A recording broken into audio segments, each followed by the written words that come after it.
Alrighty, good afternoon, folks, and welcome to Smudcast number 757. Oh my god, it sounds like we're a plane. Why anime dialogue sucks. And there's plenty of writing and reading and movies over the years that we have watched and read that had horrible dialogue. And that's not just the voice acting or the delivery of the voice, but the actual writing itself. And there's all kinds of reasons for that. Anime is no exception, but I would not say an entire genre, whether it's Western comics, Eastern, Western animation or Eastern, that the dialogue sucks, because we've watched all kinds of shows in the West and the East, whether they're cartoons, whether they're serialized, whether they're movies, that had good and bad dialogue, and they had good and bad voice dubbing over. So I don't think there's anything inherently wrong with anime dialogue in how we experience it. There's definitely specific scenes, specific mangas that get converted to anime that don't translate well, and definitely dub groups that do a shitty job, and we've talked about that before. So on principle alone, I'm going to disagree with... That took a lot longer than I expected. Oh, you're back. Hey, Threadnut. Okay. On principle alone, I'm going to say Zacko Anime, this is the YouTuber, is wrong, but I hope he has great examples for us to all look at and sort of laugh together with him, or understand where he's coming from, let's say.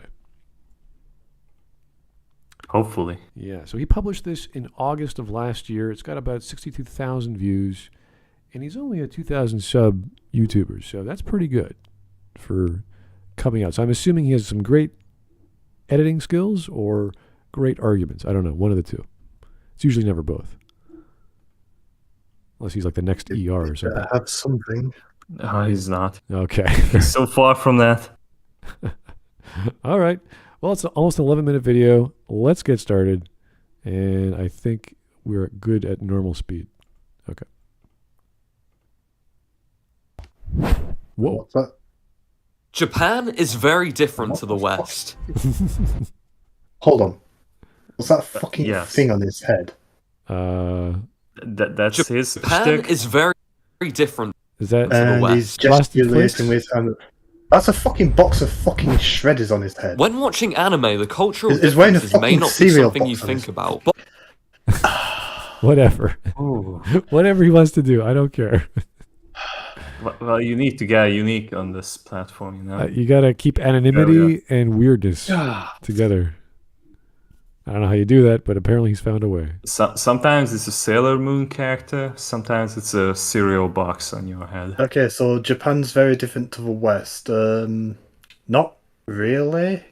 I mean, it's very different to continental countries like, for example, France or the United States. But compared to England, Britain as a whole, there's actually more similarities than there are differences if you really look into it.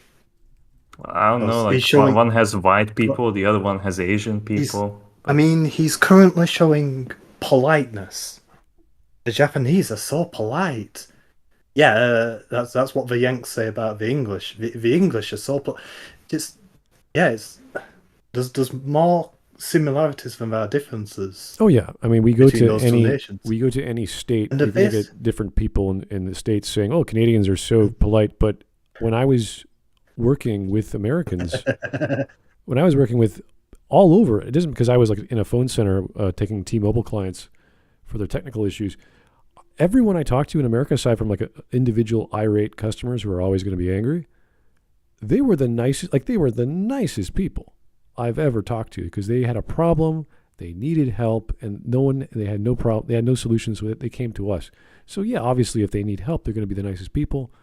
And I tell them, "Well, I'm in Rochester," because the Switch Center was in Toronto, so it came from Rochester. So we wouldn't be lying that our signal was from Rochester, New York, but we were actually in Toronto. So, but yeah, no, the nicest people. Anyway. Japan's collectivist society affects the media it produces. So what is a collectivist society? Wait. Are we saying because the East is more collectivist than individualistic, therefore... Okay, so just about all Japanese media I've ever watched has been, a celebration of individuality, just like the majority of Western media I've watched. They celebrate individuality, it's just that they don't make it the center of their entire lives. Well, this is interesting because we have to look at a particular story that favors the group over the individual and say this is a common theme or a trope or pattern in their stories, right? One of the biggest criticisms about Japan is their work culture. They have these office jobs that I'm pretty sure you've got those in America and Canada, right? We've got them in England, and there's overtime in them, and you get celebrated at work by your boss. Just giving you a the little scrap of food or something, pizza party. Yeah, workplace. Well, yeah, we have those too. So yeah, you get this little pat on the head for doing unpaid overtime on that shit. Oh, really? Over here. I have a lawyer, and I contact small claims court if they don't pay me. So. But it's a thing that happens all over the planet. It's not unique to Japan. Yeah. I do know the corporate culture is very different in Japan, but if your boss tells you to travel for work, it's assumed that you just go along with whatever strategy he's got for you, and you move there for however long that strategy is enacted. Yeah, the one major difference is because it's part of Satoru Iwata's life story. His parents were kind of ashamed of him when he got a job at HAL Laboratory because he was, it was a small startup company. And part of Japanese culture is you're supposed to join a big corporation rather than, create your own business. Whereas in the West, the major difference is you're supposed to start your own thing, not just join a big corporation. I see. Okay. So we do celebrate individuality a little bit more in that aspect. I think the entrepreneurial spirit is pretty heavy in China, depending on the areas that you graduate from and what opportunity there is. And we could look at the past 3 years with AI and all the billionaire companies that popped up within a year in China that just came out of guys not even graduated from whatever IT school. So it depends. There's lots of scenarios where this worked out. And obviously this is largely subsidied by the Chinese government. So there's avenues for every kind of culture to facilitate the growth of certain industries, certain ways. And this is interesting. I've never even thought about collectivism in the East as an influence on the way a mangaka would write. I just didn't think that way. Like, I don't go to my very famous Canadian authors and go, in Canada, we like to stay indoors and we kill people during wars. That's what sets us apart. It's like, and eat maple syrup. I just don't see the connection that would influence the writers to write differently. It certainly doesn't, really. Yeah, there we go. All of those pieces that they have released have like some kind of unique value to them that you can only have from an individual. Like, you have all the common tropes and cliches that you would find in a Western show as well. Yeah, I don't really see like how it differentiates from like the Marvel pieces of media that we get nowadays. Yeah, so I'm a little concerned with his definition of anime, because is he talking about the 80s, the 90s, the 2000s, current year? Like, what anime and what is bad? So I want him to show me the bad. He's just describing Japan. Wisp has a good comment here. Oh yeah? What's Wisp say? You can still uphold individualism while still having reverence for and making sure the society as a whole is protected and keeps functioning. Okay. Yeah. No, I think most people from their countries are proud to some capacity why they're still there. So they have a history, they like their history, they like their leaders, or they like their past leaders to the point of wanting to bring it back or maintaining it. So I just want to know how this connects to the mangakas and their writing, and then how that translates to the anime, because we go from manga to anime, and whether they change it. Because I've read and watched plenty of anime manga that was adapted. There isn't too much variation. It's there, but the jokes are pretty much the same. So it's just the voice actor did a little bit more.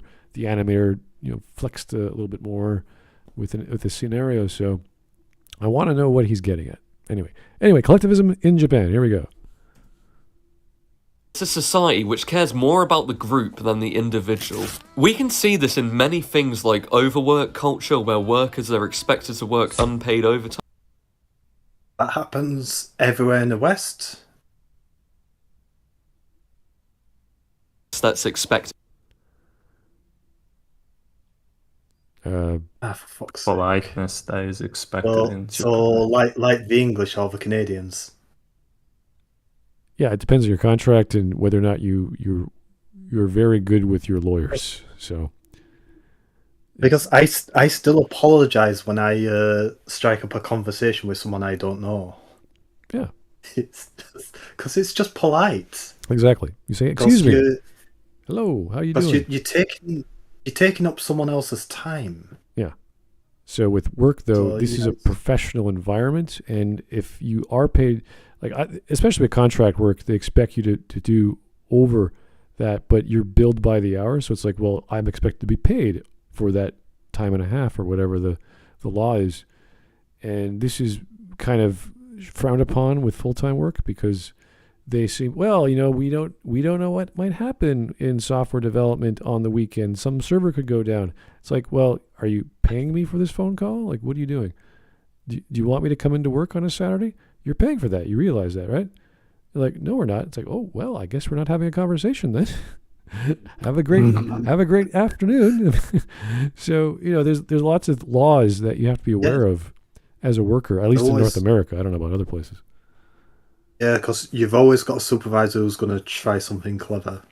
Oh, they want you on their WhatsApp group, and if anyone has any notifications, you have to, and you're the tech expert or you're the server guy, you got to go remotely connect on your phone to wherever to turn something on. It's like, yeah, that's still an hour of my time. You got to pay me for that. Anyway, these are issues I've had growing throughout my career. And if you guys don't know your rules, your laws, get in touch with a small claims court lawyer. They'll be more than happy to call up your work office and explain this to your bosses. Sounds like a deep wound, Smud. How many times did they force overtime on you? Well, not force, but I had to remind them that they're paying me time and a half once we hit a certain limit. How long have we... And this happened at least twice in my career, so it's not uncommon. Oh no, we're not even a minute into the video and this stream's already been going 10 minutes. Anyway, we're fine. Let's keep going. Up on time. But I think this Trains used to show up on time here. They used to show up on time in America. They used to show up on time in the West. We had trains before the Japanese. His examples are very surface level. I don't want to say that, but I'm still trying to see the actual argument for what is happening with Japan and anime dialogue. Stock pictures. And trains. It's just fucking rambling about inconsequential bullshit. Oh, maybe he's going somewhere. Let's just keep going. That leads to people not really saying how they feel or not communicating in any meaningful way. I think you can see the extreme effects of this with hikikomoris and the declining birth rate. What is he doing? There's no fucking time and a place for you to open up about your feelings and be open and communicate. It's not necessarily at work, like, where those two people he showed were. And the birth rate is declining everywhere. It's worse in Japan, yes, but It's happening everywhere. Yeah, and Japan's economy is actually, well, I think the third or fourth largest in the world right now. I don't remember the stats. So it's particularly economic activity. Unique to Japan. Yeah, it's not because Japan is fruitful and has all these amazing work ethics and they don't have time for family. There's all kinds of other reasons. Anyway. Interact, and the culture behind it is undeniably different than ours. So it only makes sense that it would affect the way I love this guy. Teenagers in high school in Japan are still assholes towards each other. Just like they are in the West. Absolutely, yes. I like they are polite to their elders, much more so than they are in the West. I'll give you that. They have it hammered into them better, but they are still assholes to each other. No, that like all Japanese children are absolute angels. You say, they do no wrong, and they are just like the moral citizen that everyone should have. Well, I do. Like no! So that's Goku, and that woman. Look at the size of that nose. That's a white woman. Is it? I thought it's that One Piece character, the black one. The guy from One Piece. Yeah, that's what I thought it was. That's what some white people look like in certain Japanese cartoons. I think is he a dark skinned character? Yes. Yeah, that's anyway. I'm just laughing at the fact that because we can't see his mouth and his face, he's exaggerating he's moving his arms like crazy. Like he could be literally saying nothing, and we would have no idea what's going on in this scene. He's just exaggerating his arms. He's definitely not saying anything. He's just overdubbing it. He's not saying anything about Japanese media. This is just what I think, though, so take it with a grain of salt. I'll get back to that, but now... This editing is all over the place. Take it with a grain of salt, and I'm going to sprinkle some salt in the frame. Like, okay. This editing is one of her... Oh, no, he has the script. Oh, dear. Dialogue. There's really good anime dialogue. I'm going to try and compare them and explain where I'm... So Classroom of the Elite has bad dialogue? Why? But Cowboy Bebop has good dialogue. Yeah, why? I don't know what cartoon that is. So my actual experience with Japanese cartoons is limited, but... All right, well, he's just showing clips, so we don't know exactly what he's saying. We'll find out. I don't know the main Let's look at good dialogue. Good dialogue should be like a game of tennis, with retorts bouncing... No. In what context would good dialogue be like a game of tennis? A lawyer? I mean, it can be when two characters are having a debate. Yeah, but not necessarily in general. That's two characters having a verbal sparring match. Right. But it's like a ball. It rolls and it bounces as well. It's an argument. I mean, good dialogue could just be one person talking while the other one goes, yes. Yes.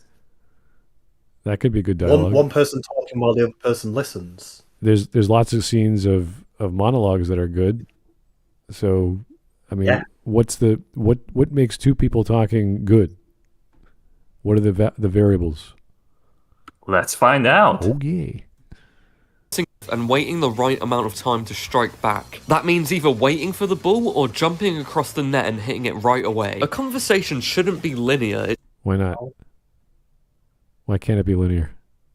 Would you like to go to the movies with me? I don't know, should I? It's a fun movie. You might like action. I like action. I will go to the movies with you. Okay, let's go. That's linear. Why can't it be linear? What's wrong with linear dialogue? From point to point. And it should serve a purpose, whether that's making you laugh or informing you. Why can't a linear one be going from point to point? So I agree on half of it that conversations should flow, be natural, and serve a purpose.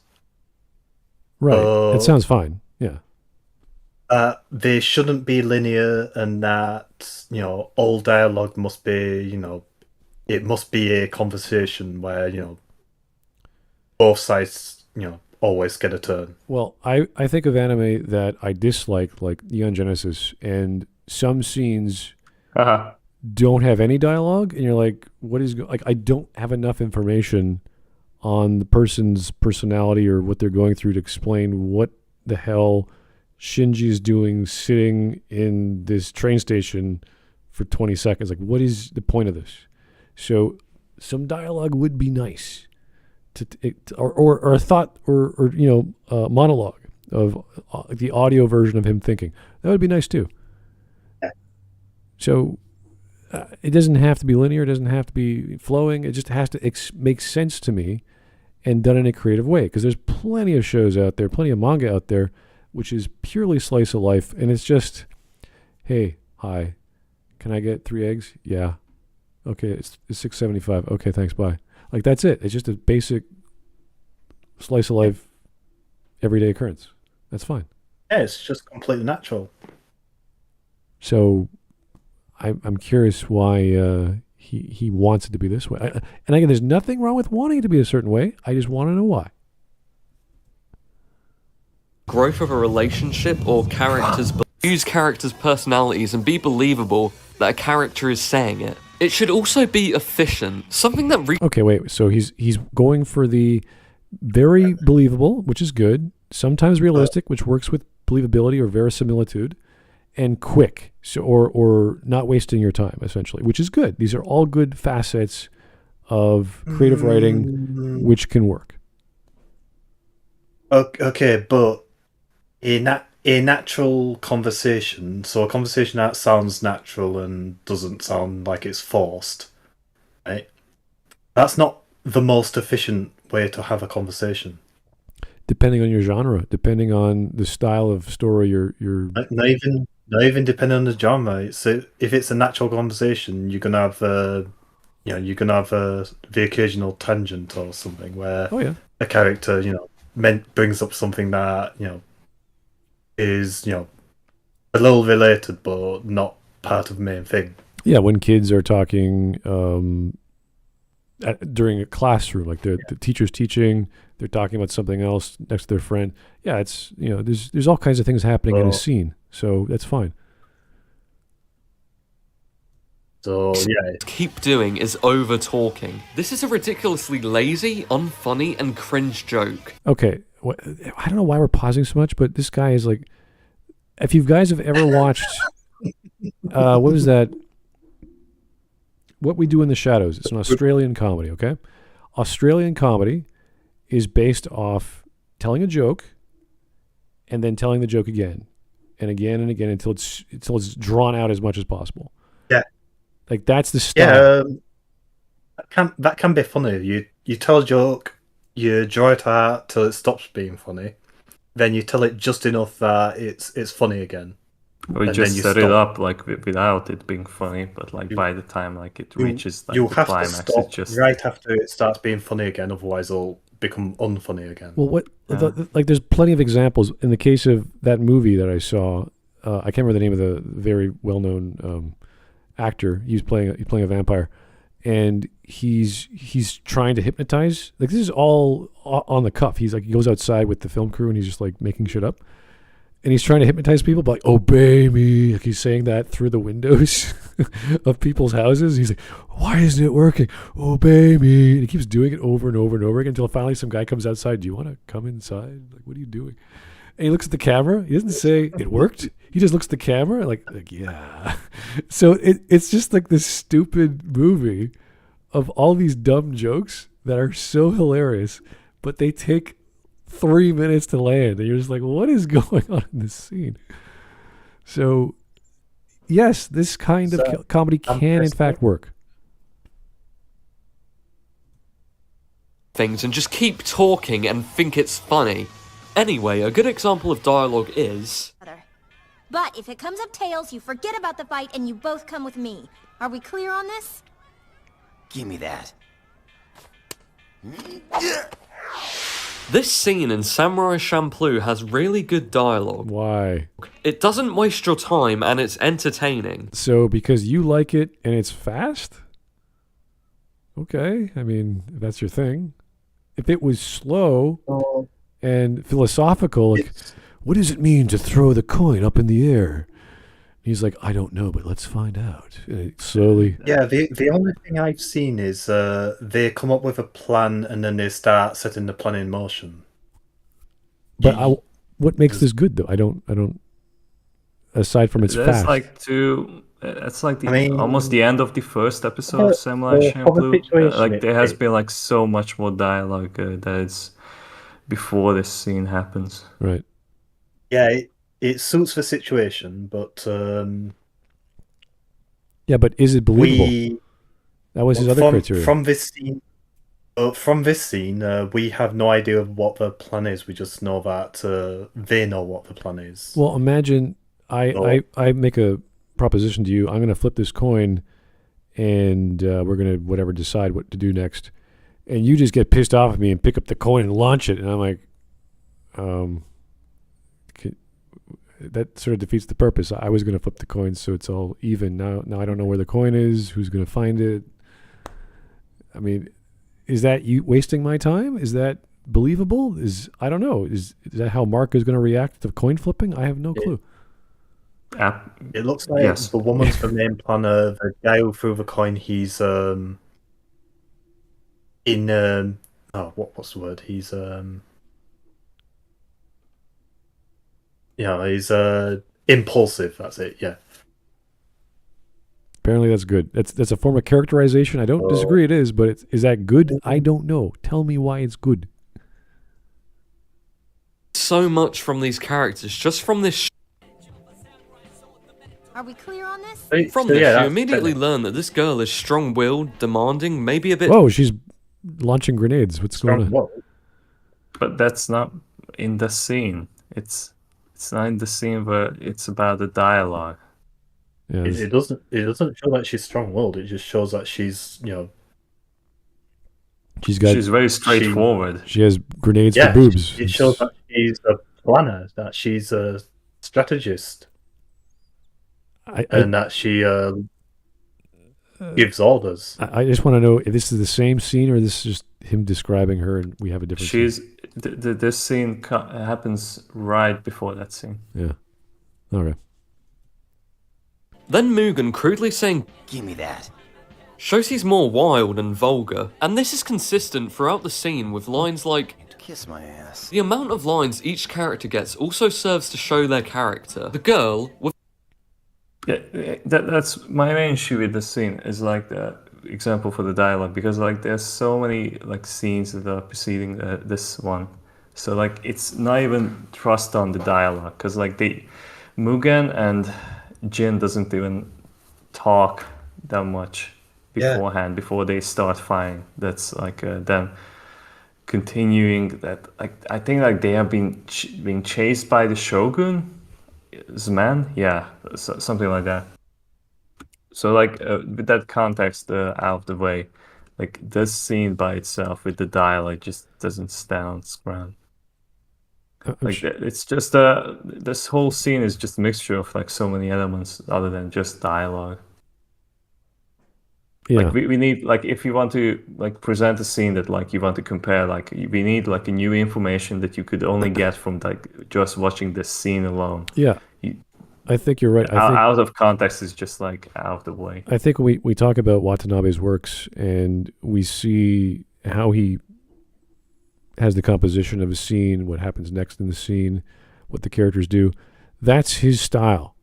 And if you want to then look at his dialogue, it's like, yeah, we could totally look at Spike's dialogue in certain scenes, and he doesn't say much. You're right. And that's not necessarily good or bad. That's just Spike.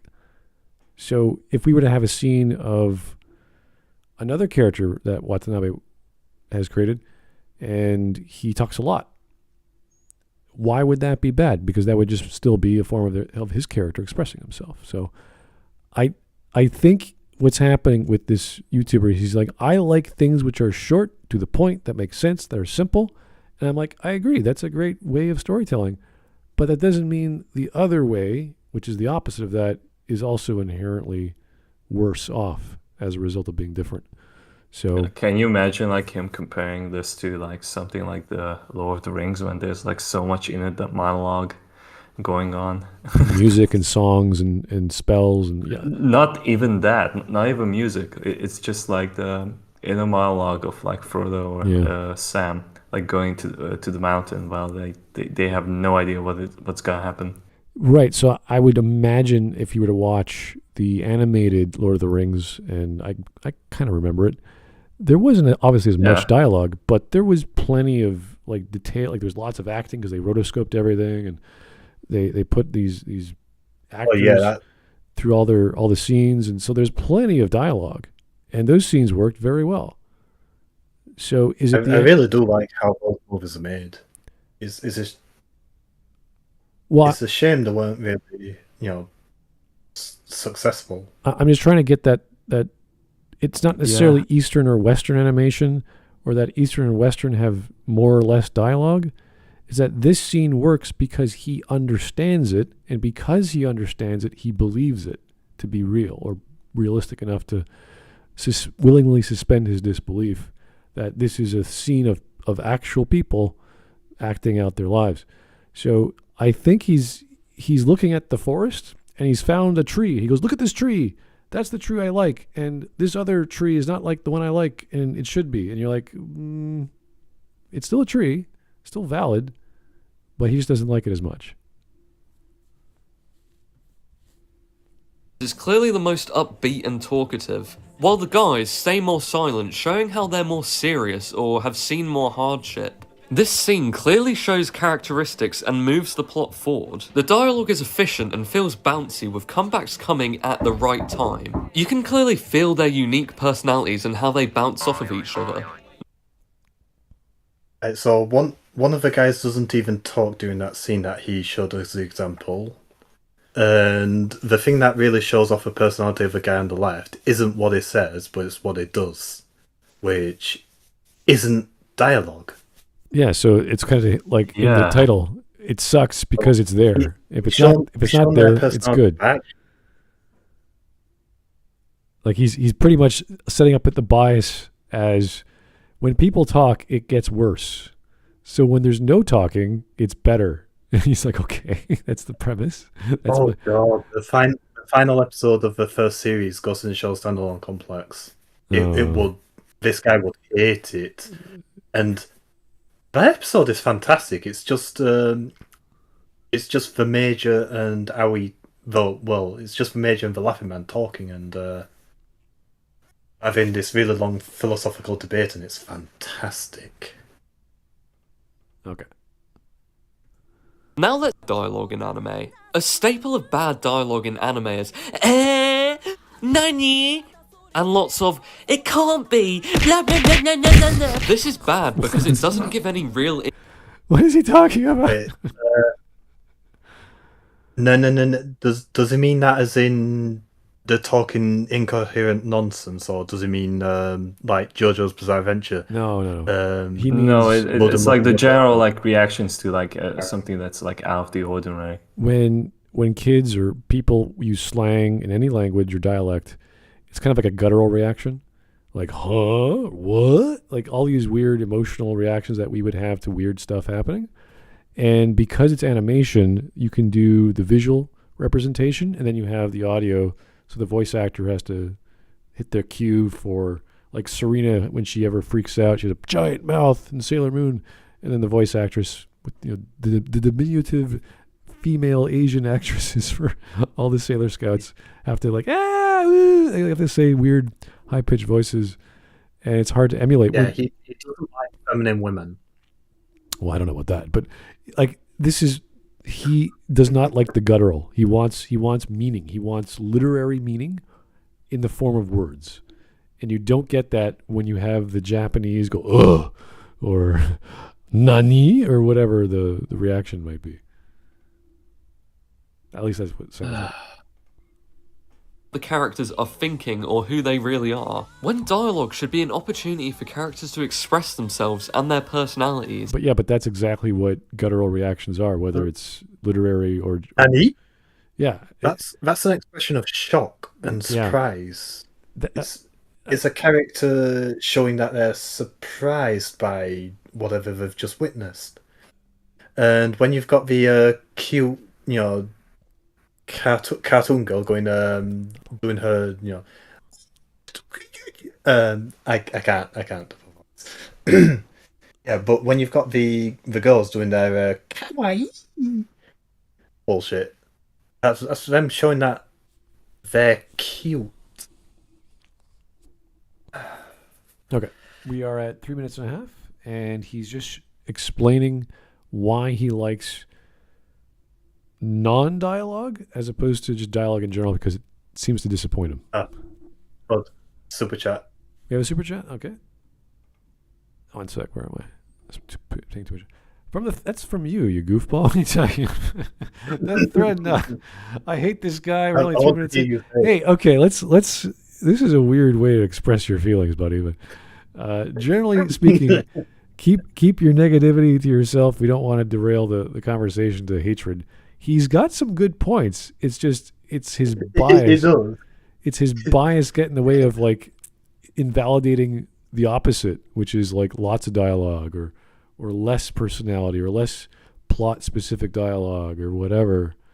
So it does have some good points, but it just takes so long to get to them, and it's in the way that he does it. It's leading to a lot of tangents because we really do have a lot to say about everything. He did provide an example with Samurai Champloo, which is helpful, but even then, that's very specific, and again he focused on one thing without addressing the rest, which is why I see a problem with that argument. But again, he's just telling us this is my bias, this is what I like, and his opinion is valid. So it's totally fine to say that, but you still have to address why you think the other is bad. My main problem with this video is that it has too many like half-truths. Like he doesn't necessarily saying wrong things, but it's just it comes down to like personal preferences stuff. Yeah, I'd say like so. Providing like more examples, and I'm willing to bet he's not going to provide bad examples. I'm sure he will. If he is this much. Yeah, he's going to provide examples of stuff that he considers bad. Well, he's so animated. Like I don't know what he's doing with his. It's gonna be one at most. Well, if he put that much effort into doing editing and putting a box on his head and moving his arms around, I'm sure he'll at least pull up sub content he doesn't like and explain We why. shall see. Yeah, I hope so. Other characters and grow a believable relationship. But we learn absolutely nothing from this kind of dialogue that's so prevalent in anime. And here's where this links with Japanese culture. What? Japanese people will often talk like that, where the reaction to something is just, really? Sugoi desu ne? That is how people talk, but to anyone outside of Japan, that may seem Wait. This is how real people talk in Japan, but because I'm not Japanese, therefore it's bad? That's a natural, realistic conversation. The kind of dialogue that he said he likes, but because it's not mechanical and straight to the point, which is an unnatural, way to speak. Not narratively pleasing, yes. Yeah, it's interesting. Unless you're about to do something, you're not really going to be, straight to the point. Yeah, unless you're like an 18th century hip hop samurai show. Yeah, like that scene he showed. They were about to do something, so straight to the point. That's a good question. Does he like the what's the term I'm looking for? The elements of Samurai Champloo that don't make any sense, like the hip hop priests with the beatboxes. Like, does that make any sense to him? Because it's anachronistic. Like, it doesn't. There's no way you could have a freaking amplifier in ancient Edo Japan. But because they're beatboxing, it's cool because it's fun, it's fast, it's quick. Like, okay. I don't know. But yeah, the idea of slang, or the idea of because there's all kinds of prefixes and suffixes in Japanese culture, or language rather, like déjeuner, like that's a big one. Like it's like us saying, you know what I mean? Or I agree, or you're right. Like it's kind of like, you know what I mean? At the end of every sentence, imagine a guy saying that every time. Omoshiroi. It's just how people talk in Japanese, which is totally fine. But his argument is, if you're not Japanese, it sounds weird. It's like, no, It's fine. Oh shit! I wonder who this media was made to. Oh, I don't know. And repetitive. It's boring and doesn't do much to show someone's personality. And that's because Japanese society doesn't want you to have a personality. Okay, wait, slow down here. What? When people in the UK use the word literally, like every paragraph, I'm like, oh, really? It literally happened? Like, okay, all right. Like, that's annoying and slow and reminiscent. That's an Americanism. Yeah, it's like, I blame the Americans for turning literally into a word that means both literally and figuratively. I blame the Yankees. There's so many things in everyone's culture that other cultures are like, this is stupid. This is silly. I don't like it. It's like, that's how it works. He's calling a natural day-to-day conversation forced and unnatural. Yeah. It sounds too Japanese. I don't get it. Like, what? Oh, literally. Just makes conversations not flow very well in anime. And this gets worse the more anime you watch, seeing the same default responses in anime over and over. Wait a second. Whenever there's a default conversation, let's take any trope, like a boy is running to school, a girl's running to school, they crash into each other. Oh, I'm so sorry. Oh, it's okay. I didn't mean to hurt you. Are you okay? Yeah, I'm okay. Okay, let's go to school together. Like, that's a pretty common trope. Is that boring? Well, how about the story of a farm boy who meets a wizard, and then his entire family is killed, so he is taught by the wizard a superpower, and he goes on to fight the evil villain, sees the wizard die, and gains a special weapon or even more powerful superpower, defeats the bad guy and saves the world. Basically, the hero's journey. That's well, I mean, you could probably argue an isekai genre and use that once every 2 weeks, I guess. I don't remember, but yeah, it does happen a lot. Yeah, so it's a very common story. Yeah, but this is the problem with him is that in Japan with manga and anime, these tropes happen every time, not once in a while, but like every time it will happen, and you'll recognize one and be, I remember reading that like a year ago from this manga. Like, that's fine. What's wrong with that? If you read or watch enough things, you're gonna see the same story and the same dialogue play out over and over again, and it's gonna make sense for where it is. Well, it should make sense for wherever it is. It's why we have stereotypes that work. It's why we have patterns in stories that work, because we want to see them work again and again, but with a little slightly twist, with different scenarios, with different plots, with different characters. And that's a genre. We have this collection of tropes of content.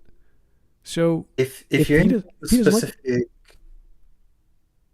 if you're into a specific type of media and a specific genre, then you're gonna have to learn to deal with certain themes, events, and sort of dialogue choices. Yeah, but that does not make it good or bad. What he should be doing... it's just a thing that happens. Yeah, what he should be doing is looking at this specific trope, whatever he's talking about right here, and then compare it to another example of the trope in another show, and then maybe do it 4 more times, because if it's so prevalent, he should be able to find it. And then in every scenario, he's going to say these are all bad because of X, Y, Z, or whatever. Then we go, oh, maybe it's a negative trope. Maybe it's a bad trope. Those do exist. And then we can say, is it the dialogue that's the problem, or is it the trope and its expression that is the problem? I don't mean because it's done so many times, it's boring. Like, if I get bored of a genre, that's just on me because I'm bored of fantasy for whatever reason. Yeah. It's because the trope itself is bad. Sorry? But what he's saying is because it's common. He's seen it done a lot, therefore it's bad. He just doesn't like it for whatever. He's bored of it. I don't know. Yeah. Conversations. But this feels more like a problem with anime in general rather than just dialogue. The characters, art style, the plot are all recycled and become Wait. Now we're talking about art style. Oh, for fuck's sake. No, like the entire animes. Like it looks like it was made in Japan. Therefore it's Does he mean visual elements of like the heroine? Like there'll be the drill tail, the prissy girl who's always the rich, has the blonde drills, pigtails or whatever. The tropes, they reuse tropes. Yeah, it's still and tropey, cliches, but they're visual tropes. But is it the art style? He's not saying specific studios, I don't think. So that's not the same thing. So is it that there's that stupid name of the hair that pops up on the hero's or heroine's head that indicates they're a primary character? Like there's all kinds of silly visual things that we recognize because we've been watching anime for so long. But that doesn't make them bad. Also, those characterless conversations I mentioned. Yeah, no shit. The conversations that build the characters. They're supposed to set up the characters. I'm not seeing the problem with patterns in storytelling outside of he's now changed his position from dialogue is bad. This is an inherent problem with the medium, which is like it kind of defeats his point. The goalposts have just stretched to genre or medium, and you're like, whoa, why are we going that far? We don't have to go that far.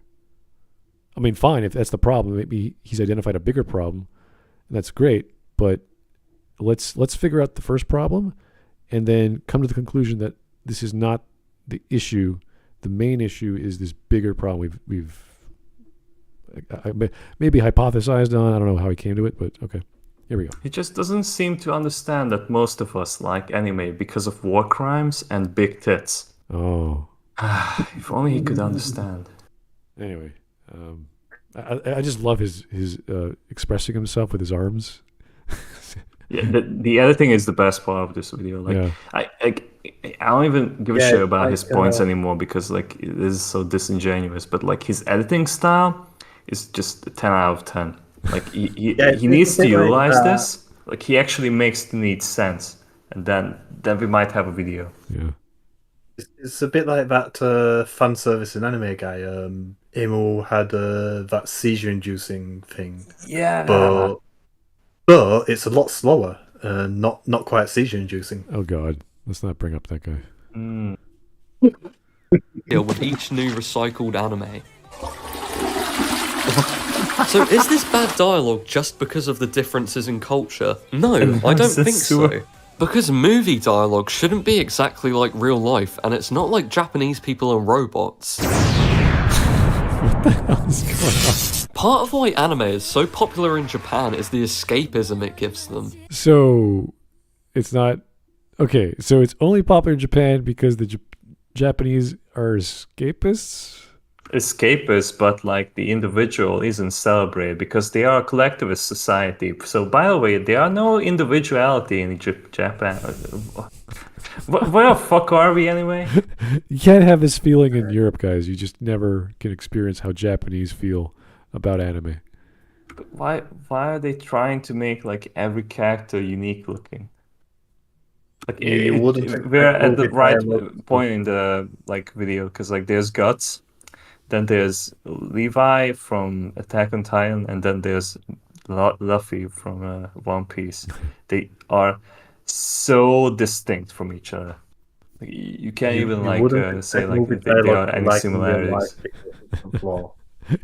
That reminds me, I just read a manga this morning of an orc who wants to have a wife. It's the whole story, and he's an orcish version of Guts. It's hilarious. He's just he's got the big sword, he's got the muscles, like everything about him. It's Guts. And I was about to say it was Berserk, but the story is completely silly. It's just he wants a bride. It's just Guts running around the countryside looking for a bride. It's hilarious. Anyway. Popular anime characters are outspoken and give interesting dialogue and have personalities. And that's maybe because they can't be outspoken in daily life. So why is there this bad dialogue? Wait a second, he's saying the Japanese can't express themselves in daily life, so they turn to anime? Okay. Yes. Most people can't express themselves in their daily work life. Right, but they have to work. I get that, but we're talking about a show for kids, and you're saying the kids in high school or grade school in Japan can't express themselves, so they turn to anime. I'm sure all those people who are having minimum wage jobs, they are like expressing themselves like hell. I want to leave a comment, but I don't think this is worth anyone's effort to like articulate these ideas in an intellectual capacity. It seems like he's just sort of like throwing stuff at the wall. I'm like, Japan children only express themselves watching anime. Like, oh, Jesus. Oh no. Guys, what if the terrible script he tore up at the beginning of the video, hear me out, was his own script for this video? Possible? That's what I was thinking. I mean, why else would he write it down on a piece of paper? Or use a giant Shreddies box as a prop if he wasn't eating the Shreddies first.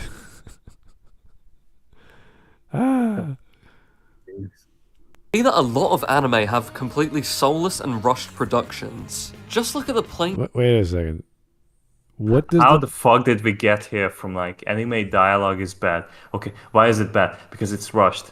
Oh, rushed, but not just rushed productions, but the production value implies it's rushed or there's not enough money or because it's recycled and stuff like that. It's all the same. It's all tropey. Everything is just regurgitated.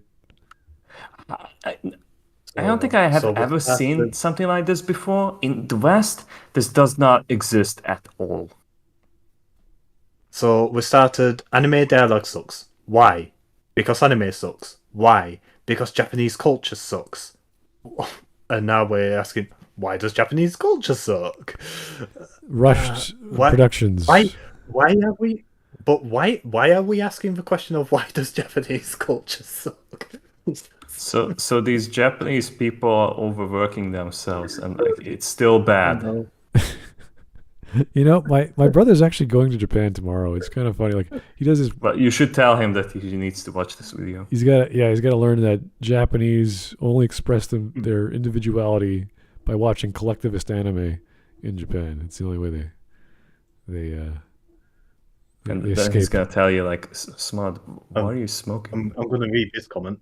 Oh man, like 70% of modern Western animation is Cal Arts. Well, oh god, yeah. Well, It's almost like it isn't anime exclusive at all. That's Nick Alakan. anyway, that's a leave California alone. Anime sucks so much that now Western animation sucks. That's exactly why we dropped the bomb. They made anime, and then we made Cal Arts. We dropped the bomb. It made the dialogue worse. Because like now they are like, it's so good. Because of nuclear radiation, we now have Neon Genesis Evangelion. Yes. Oh, God damn it. It's the third impact. Isekai anime with the reused designs and environments and ideas. People mainly point out isekai for this issue, but it's affected all of anime. The second most of which. Hey, guys, can you name like a genre that's like very dominant in the West? And it's kind of like ruining itself in the moment. Oh, gee, you mean the entire comic book industry that uses superheroes? Superheroes, yes! Oh, it's like the isekai of the West. Yeah, pretty much. I mean, it's the manga of the West. It's all they've ever really had as America, rather. But isekai is the past 8-9 years, I think. And we did have isekai, obviously, before that, but it just became more popular as a result of video gaming being more prevalent to this generation of people in South Korea and China and Japan, that everyone's a gamer now. And it doesn't matter if you're a literal gamer, a social gamer, you read about gaming, you read manga or comic books or watch comic books about gaming. It's just the thing. So it makes sense that people who are thinking and doing and playing are also reading and watching. So I don't see it as a huge issue, and I think isekai is just an expression of all of those ideas that work well, whether it's a reverse isekai or an actual isekai. It's the same concepts that we've been talking about for the past 30, 40 years in comic books, just in a very specific way now. And we've had isekai for how old is Alice in Wonderland? Oh, geez. Because isekai itself means otherworld, doesn't it? Right. And Alice literally does go to another world, and yes, it's a very early isekai. It's got to be, what was it? Jeez, when was the book made? 19th century. It's got to be turn of the century. I can't remember when, though. Let's see. Alice in Wonderland, 1865. Really? The isekai genre is at least that old. Nice. Okay. All right. Anyway, we are 5 minutes in, and we're almost halfway through. Which romance anime, where character interaction is arguably the most important in making relationships believable. With the Samurai Champloo scene, the dialogue would make you believe that these characters want to be with each other / not want to be with each other. Wait. Stop. What do you mean by stating a positive and then it's opposite? Because when you say that, you negate exactly what you're saying, and you're saying literally nothing. People want to be with each other, and they don't want to be with each other. What are you saying? Friendships and relationships in anime feel this bad dialogue. This scene is the perfect example. Wait, what was that? Hold on, I just want to rewind us. That umbrella scene. She's getting pissed off because he's holding the umbrella in a way that's causing the majority of the rainwater to just go onto her head. That's not, that's not unnatural stunted dialogue. All right, let's see his example of a Perfect bad example. scene. Okay, here we go. Okay, let's have a look. デリケートな問題だから言いたくないか見て綺麗本当だ空の色絶妙梅干し色時色じゃないですかもう少し空が見えるところに行こうそうね Everyone in this scene reacts to things in the same way. The dialogue No, they don't. No. One girl wants to talk about a subject. Everyone else is like, look at the beautiful sky. Let's go do that. Let's go look at the sky. And they change the conversation to the focus of whatever they want else. These are just two groups of people. Yeah, the first girl doesn't seem to want to engage in the conversation because she feels like she's embarrassed. From the visuals alone, that's what I guess. You could tell from her emotional state. You could tell the emotional states of the other characters, their interest level, if they were interested in the girl, they would pay more attention.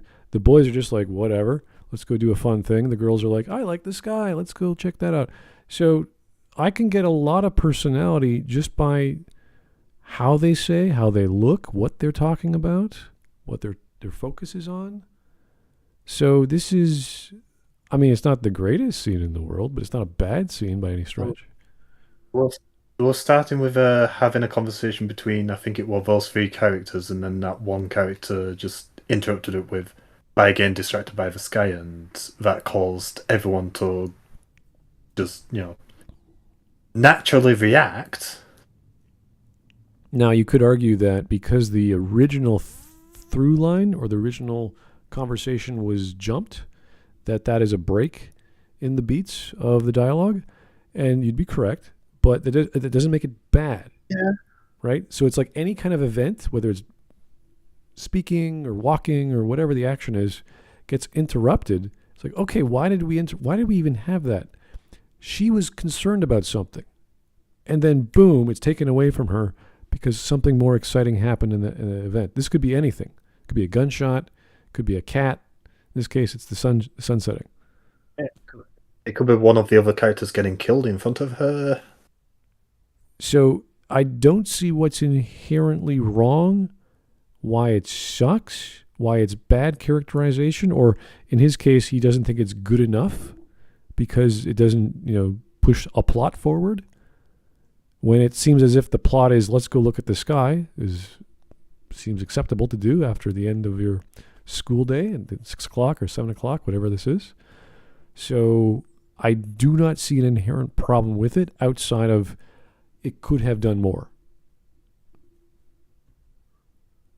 Thing about the characters. Good dialogue should move the plot forward naturally, but here the sudden inclusion of the girl saying the sky is pretty is really unnatural and is purely there to force the plot forward in an unnatural way of. So it does push the plot forward, but to him it's unnatural. Yeah, but this is he's saying it doesn't push the plot forward, but it does in a natural way. How is it unnatural? People are talking about the sky. And then the plot becomes, let's go look at the sky. What's wrong with that? If this was like a bunch of ninjas fall out of the sky and then we have to stop them, that'd be forced, because you're like, what the frick? How did that happen? Like, that would be a little jarring. This is like, hey guys, look at that stimulating environment. Let's go over there. This other girl was boring me with her talk about her feelings. Let's go look at the beautiful nature around us. I don't see that as jarring. I'm sorry. I see that as pretty normal. For kids, at least. Completely, yeah. Girl can't see color and how that makes her sad and unique. And from this... That's beautiful. She's colorblind. That makes amazing sense. She wouldn't notice the sky because she's colorblind, but everyone else does. So he wants dialogue to explain this. Like, why? This scene is perfect as this.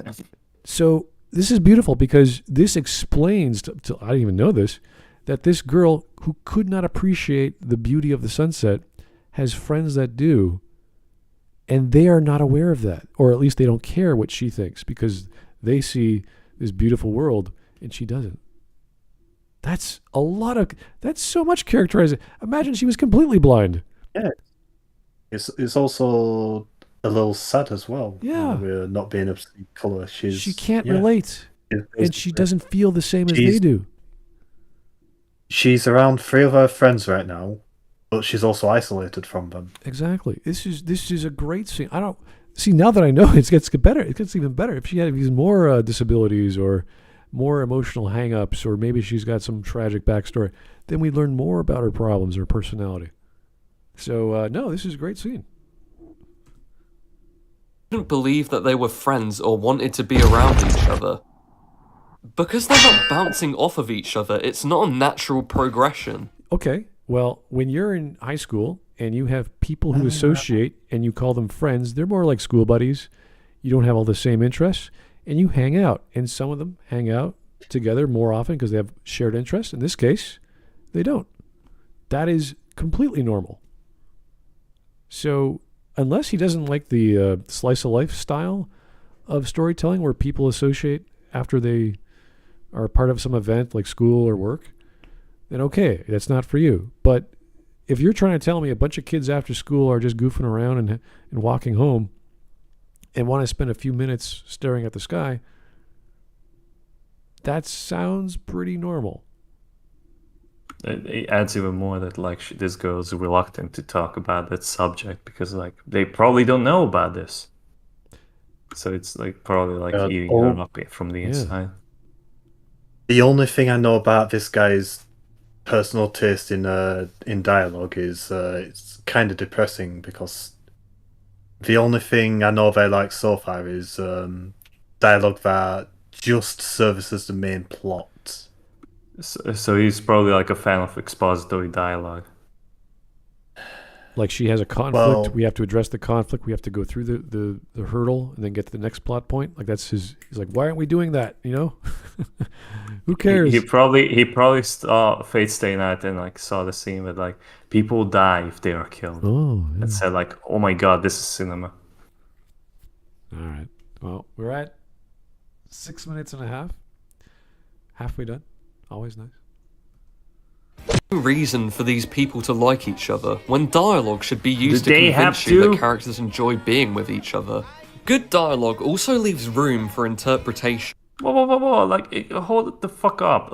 Not that I want to be rude, but why do they need to like each other? There is no indication for that. All we got from that scene, and in a good way, is that girl is kind of sad She was probably like about to like talk maybe about the disease that she has, that can't, like this disability that she can't see color, so like she can't like have any of those joys of like seeing the sunset in color. And she was clearly like having like some of that body language as well, like very stoic. She could barely express herself.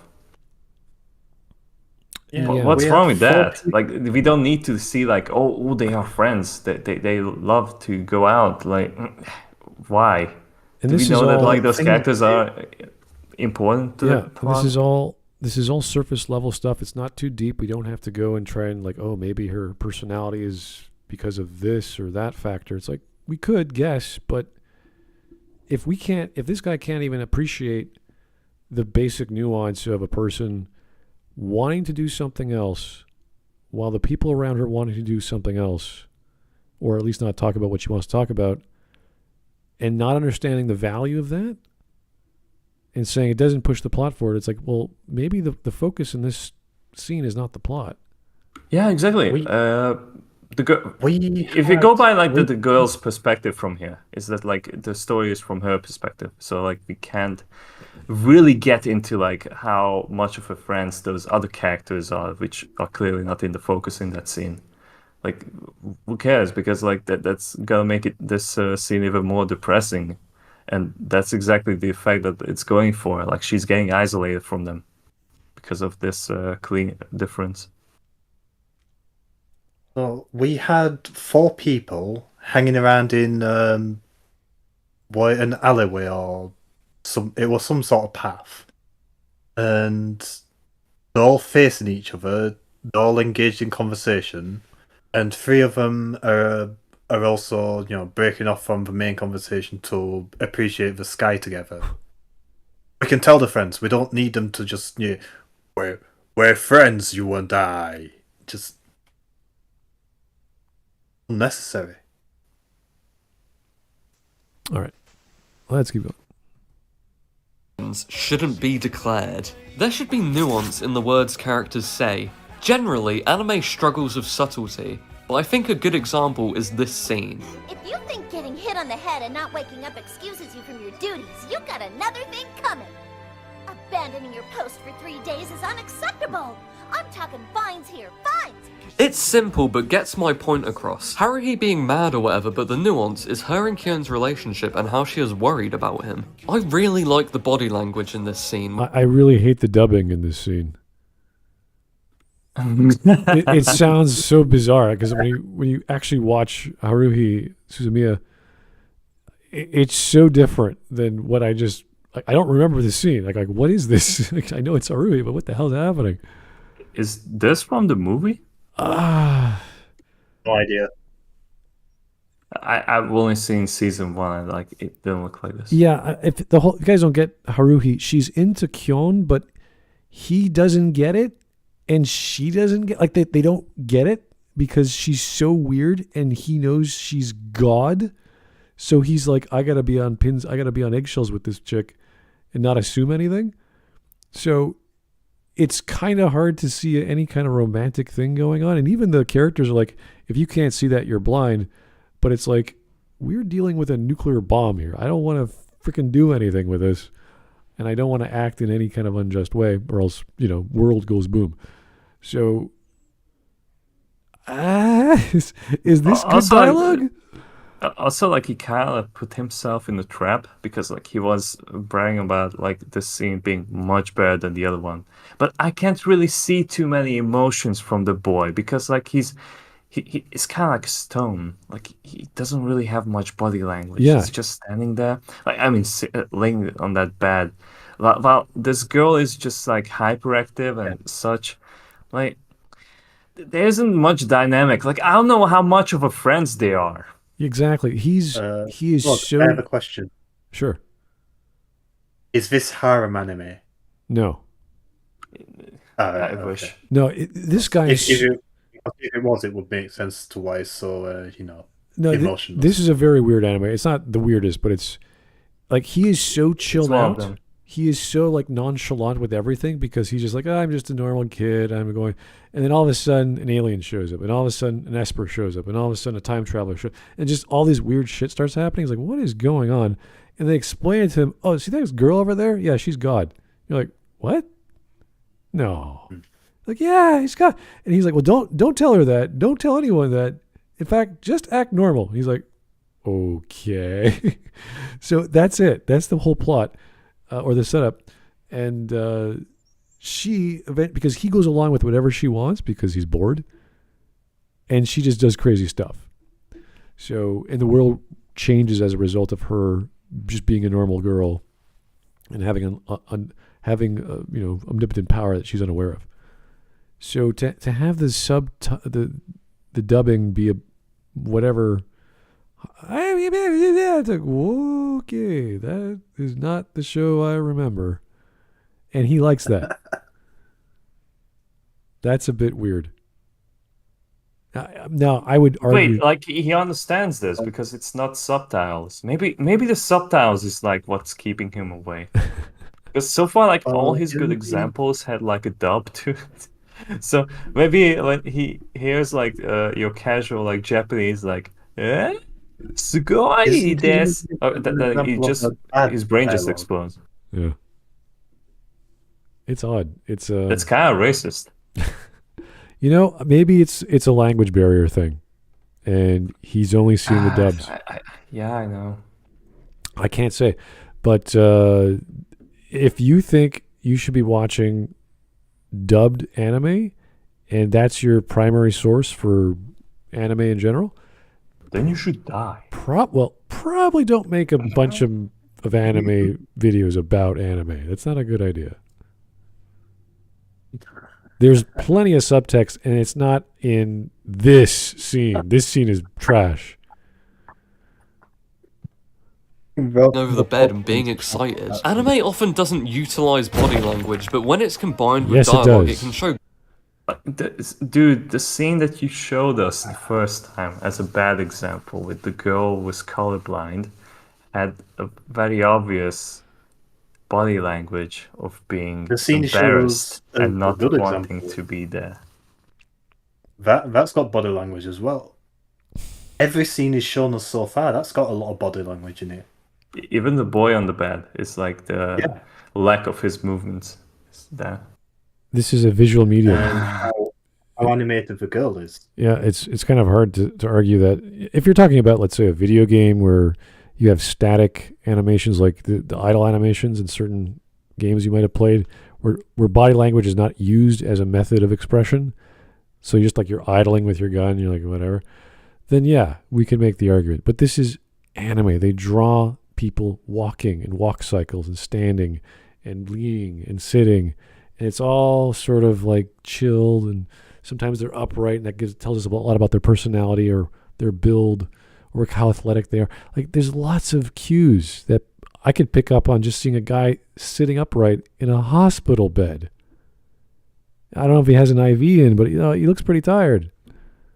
But then again, Kyon always looks kind of, nonchalant, tired, like, whatever. Yeah, he does. Make you feel things. Something else I'd like to add is that anime dialogue can just be unnatural because it's not real life. Oh my God, he's going back to it's not real, but I think we can stop here. It's getting redundant, isn't it? Yeah. It's getting stupid. So the anime dialogue sucks because Japan sucks. Then the dubs are great. Did he script this, or were you just going off thought? He is going stream of consciousness. Yeah, he's just connecting the dots as he goes. This is like the last episodes of Evangelion. What do we got left? I don't know. Sex, angels, demons. I don't know. Fuck, dude, put something in there. Wisp shows violence today. But Wisp is always violent. Don't worry about it. It's okay. The guy who only knows one arm swirl move claims anime does not use body language. Right. So we're almost done. Let's just go through this. We're almost finished. It makes it more believable than if it were live action. So for me, more over-the-top or cringy dialogue isn't as bad as it would be if it were in live action. Something I've noticed... What is he... Is he just changing the topic? Like, what is the point of this? It's worse if it's live action when they do over-the-top motions. Like, okay. Can we focus on dialogue, maybe? But it's not real life, though. Oh, yeah, that's right. So that's why, like, cringe dialogue is okay, though. Does it mean like in JoJo's Bizarre Adventure you can have Baron Zeppeli charging at the zombie, holding a wine glass, shouting an entire paragraph at JoJo before he needs a zombie that's 3 feet away from him? Oh, yeah. And then flying away with a leaf. Time slow-mos while he has a whole monologue. You're like, what the fuck? Yeah. Meanwhile, Speedwagon is screaming. That scene is Dialogue fantastic. in anime feels kind of stilted and set in stone, with characters often waiting their turn to say something. This You mean like in every other production where people talk? And one person talks... You mean like Neil Breen movie? One person But talks, Isn't that evil? and then another person talks. It's like, it's so stilted. It's like, what, do you want them to talk together? Like, what do you want to like a duet? Like, what do you want? This is weird. It's a conversation. How does talking work? They talk once after the other. Yeah, it's like a two-way conversation. Yeah. Japanese culture as well, with politeness just being the norm. But for me, it just feels weird seeing anime conversations be so cordial, even when they're joking around or supposed to be having fun. That's why I love the dialogue of something like Gintama. It's fun. Oh, so the dialogue in anime is good. I like the people dialogue who- in the parody anime, okay. People who are friends, even when they are having fun, they are, generally they're not, Yeah. they're not always going to be massive dicks towards each This other. is like me saying the plot of Mass Effect 1 is bad, except when I like this part. Like, what are you doing, dude? Like, what? Stop it!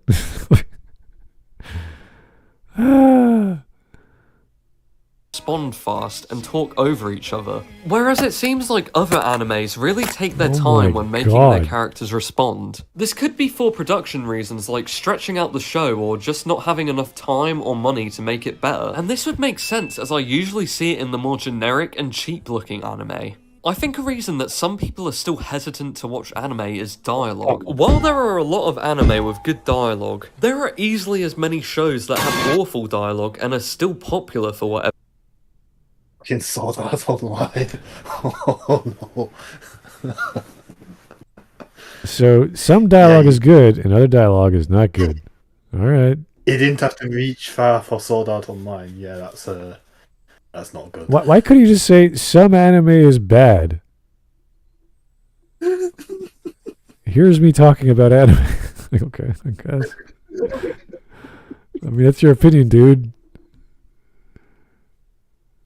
Classroom of the Elite is literally one of the worst anime I've ever seen. Episodes where nothing happens, full cast of characters that are nothing more than tropes. Dragged out and pointless conversations to try and make characters seem smarter than they actually are. Generic designs, generic characters, generic everything, and of course, bad dialogue. Bad dialogue.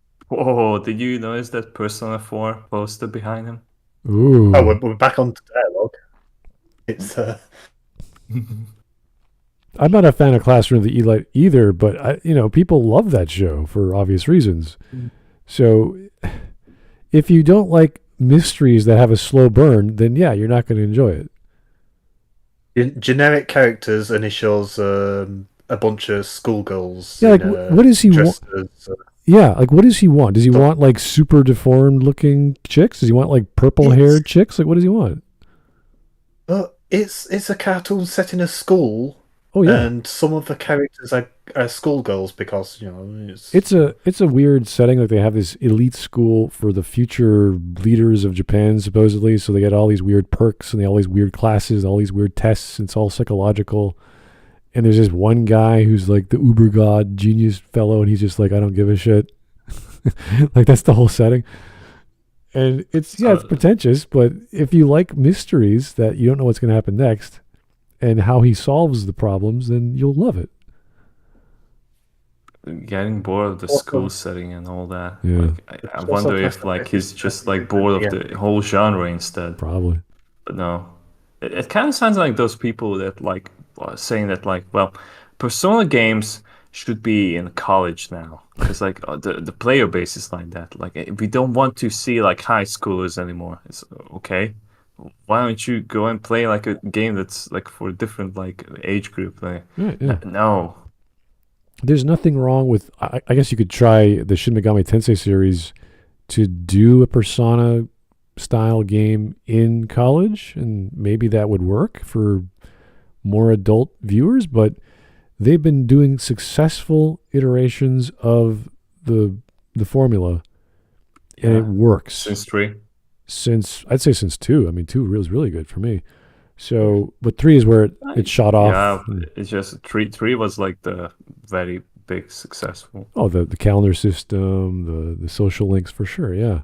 So, but all the games have been mature. They've all been about life and love and fate and all these other big ideas. So, I don't know what this guy is trying to tell us because he's jumping around.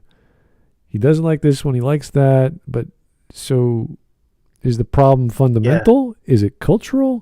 Is it the mangaka? Is it the writer? Like, what is it? Well, so far what I'm getting is he likes he likes dialogue that's straight to the point. He doesn't like slice of life. He doesn't like school settings because, he finds school settings to be generic due to them having, school kids.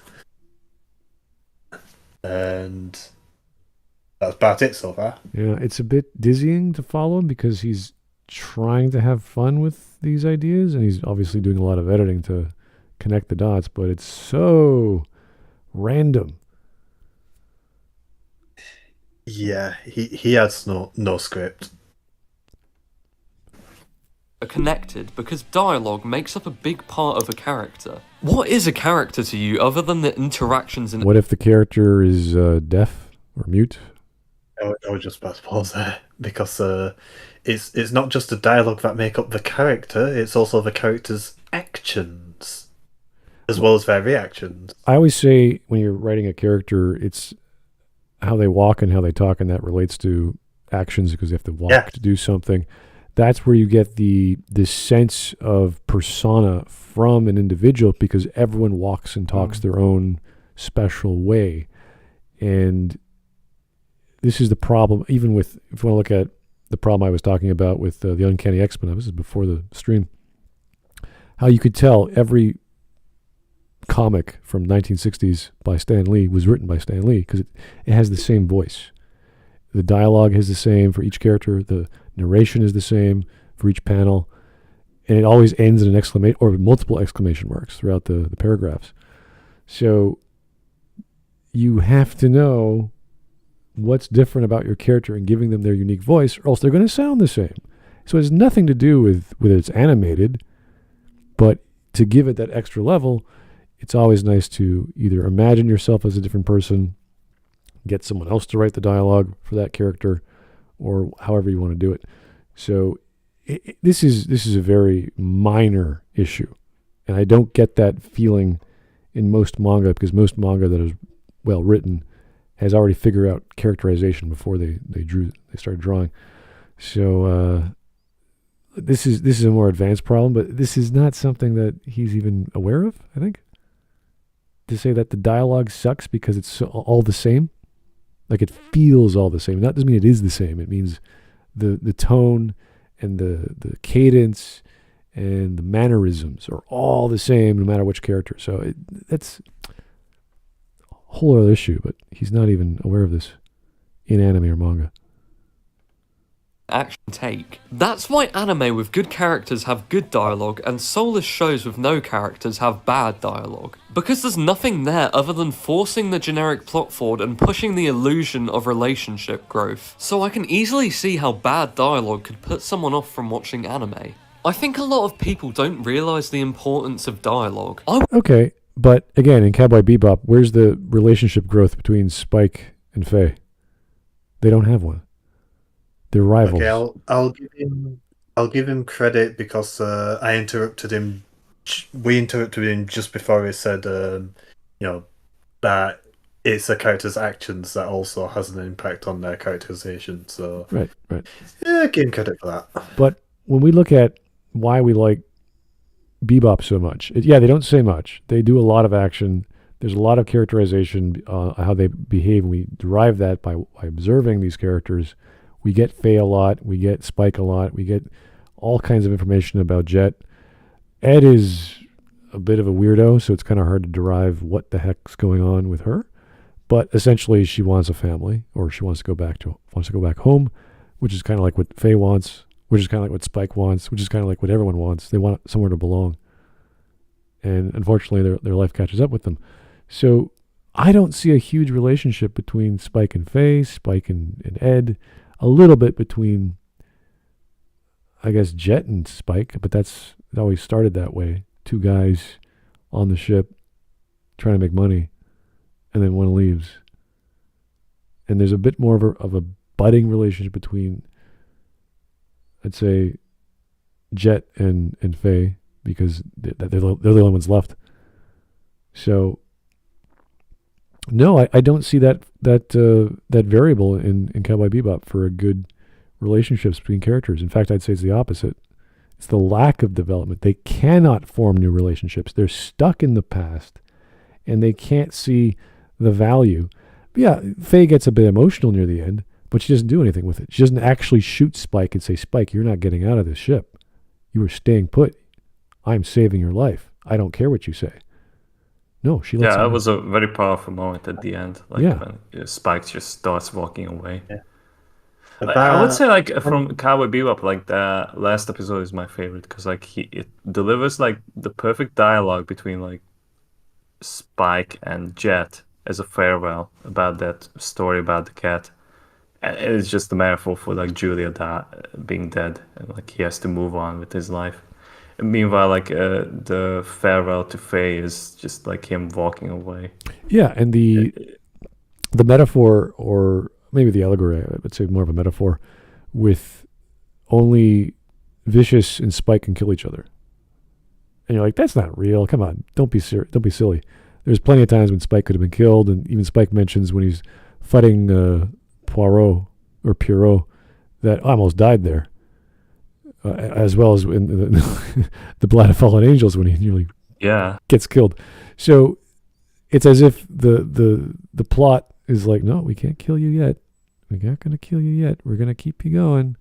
And this joke about I'm the only one who can kill you is just a edgy thing that the writer is going, I'm gonna have Vicious say that because it's cool. It's okay, but that's what ends up happening. About 20 years ago, when I got into Ghost in the Shell, Cowboy Bebop 1, before Ghost in the Shell, couldn't get into it because it was partway through the series and the characters didn't really talk all too much. I could tell that when the characters did talk, it was usually impactful. The dialogue, it seemed really good for something I couldn't understand. Whereas Ghost in the Shell, that was a lot easier to jump into midway through the series. Yeah, techno overload. Yeah. Here's a bunch of techno babble to figure out. Oh my god! And lots of great storylines in the various series of Ghost in the Shell, not just the movies, but the series especially. It's kind of funny that he finds the most value in a show that's mostly inspired to be a Western love letter to the media. It's as if his bias is towards short and Japanese sweet culture. Well, I don't know. When we're brought up to learn to write, or whatever creative writing courses you take, short and sweet, keep it simple, nice and clear, make it believable, Make it something you know so it sounds believable. Like all the basic rules he's sort of espousing. I'm like, you're right. But that doesn't mean you can't have an entire scene or entire episode where nothing happens and it's just fun. And there's plenty of that in Cowboy Bebop, which I don't understand how he says it's great dialogue when nothing in the plot for the majority of the series happens. Just they go on an adventure, something happens, nothing to do with Spike, nothing to do with Faye's backstory, nothing to do with all these other characters. They're just, let's go mushroom hunting. Like, what? Let's go get another bounty. Why? It's money. We need it. Okay. And that's the majority of Cowboy Bebop. I really should watch Cowboy Bebop sometime. Yeah, but it's from the start. It's entertaining. It's not all plot driven. So I'm kind of curious. Like, what does he think of plot? Because if dialogue is to facilitate the plot, and because there's very little plot in Bebop, is that why it's good? Because you don't need dialogue? Like, I don't know. what's going on? So I don't know. I find it my favorite anime because it has so much value in the scenes, and everything felt like it was supposed to be there, even if the plot was all over the place. And they only had 3 major stories with Spike, and 2 with Faye, and I think 2 with Ed, and whatever. With I think. I think he's about to try saying something. I doubt it. He's all over the place. Anyway, that's why I said try. I didn't say actually. Most important thing to an anime. How do you connect to a story? Through its characters. How do you connect to characters? Through the way they interact with the world and other characters. Okay. And what's a large part of that? Dialogue. So is actions. In fact, I would argue actions are way more important than dialogue. Way more. That's the core. Yeah, this is... It's talking in circles. Well, if we're reading a book, I would love to know the inner monologue of the characters before they do something. So I know what's going on and why they're doing it. Whether it's before or after doesn't really bother me, but I want to know. If you don't have the inner monologue option, then someone has to explain what the scene means outside of the visuals of an animation or a movie. So it helps with clarity. It's only just fucking said what is just repeated. He's repeating himself. Anyway. Dialogue is bad, it's hard to ignore. For a mixture of reasons, I don't think dialogue is seen as important for anime producers / artists. Whereas dialogue is a big focus for Western artists. This could be because of collectivism or rush schedules or just a difference in what culture... No! What is he talking about? We went from Breaking Bad is great with dialogue because Japanese people have rush schedules. It's always the Breaking Bad. There's no other examples of great dialogue. Japanese salarymen are forced to work overtime, therefore Breaking Bad is good with dialogue. I'm like, wow. Also, Western culture has this shaking spear guy who said brevity is the soul of wit. Oh yeah. There's apparently. I wonder what that is about. There's apparently an entire genre of live action detective fiction in Japan, which is excellent, which has oodles of dialogue. Oodles. We're talking guys do not shut up for hours on end. Oh, dude, I have decided to watch the new Dune movie, the first one of it, because I'm gonna watch it too in this weekend. But the first 15 minutes is we gotta sum up the backstory from the book without this 100 pages. So what are we gonna do? We're gonna make Paul Atreides a dumb as fuck because he's gonna walk next to his dad and then he's gonna say Dad, I wanna go with Duncan, Idaho to talk with the Fremen, and he's like, no, I need you beside me. Why? Because you want me to be a politician? No. It's and then he's saying well, so we can be as cruel to the Fremen as well as the Harkonnens. It's why do you have to force dialogue like that? That's not the 1984 version. That's the 2021 yeah, version. I thought so. I never watched the new one yet, but it's not bad, but like it's just kind of like Yeah, rushed. like, So there's my so many favorite like modern anime Western is like tropes in it. so my favorite anime is Ghost in the Shell Standalone Complex, and there's several episodes taste. where it's nothing but talking. Yep. My favorite episodes are the ones where it's just characters talking. The Tachikoma, or what was the machine's name? Yeah, Tachikomas. So My there's a whole absolute episode about They're the talking. best. They're the best characters. My yeah. my absolute favorite episode is the one where the major's talking to the old woman about her, her and Kuze's history. And Tachikomas are the great. They're like Spock as a tank. Then there's multiple of them. They're interlinked, and you could ride them, and they could scale walls like Spider-Man. They're the coolest, and they have a Gatling gun. Like they're the coolest thing. they're adorable. And they'll sacrifice their life for you. Like, oh, just get in the tank. Don't worry. It's like, oh, I'll die. It's okay. It's okay. Yeah, the Tachikoma sacrificing themselves. It's like a school bus of 6-year-olds taking control of the bus and ramming into a tank to stop it. And they're super While smart. they are sacrificing themselves, I want them to say, "Live long and prosper."